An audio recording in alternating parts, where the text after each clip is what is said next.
এই দৃশ্যের বর্ণনা দেওয়ার সাধ্য কার?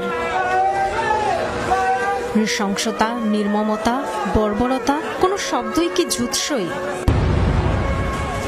সিনেমার দৃশ্য নয়, আর্টিফিশিয়াল ইন্টেলিজেন্সের ব্যবহারও নয়, বিস্ফোরণে বিধ্বস্ত ভবনের ওপর কালো ধোঁয়া, তারই মাঝে খেয়াল করলে চোখে পড়বে উড়ন্ত মানবদেহ, বোমার আঘাতে ক্ষত বিক্ষত ছিন্ন ভিন্ন মানবদেহ।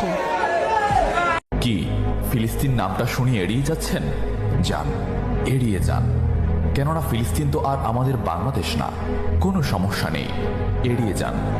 কিন্তু একটা কথা মনে রাখবেন, সেই কাল কিয়ামতের দিন যখন গাজা আজকেই শেষ হয়ে যাবে না, ততদিন গাজা এবং ফিলিস্তিন আছে এবং থাকবে ইনশাআল্লাহ। কোরআনের ওয়াদা এবং এটা রাসূলের জবান, যতদিন পৃথিবী আছে ততদিন থাকবে।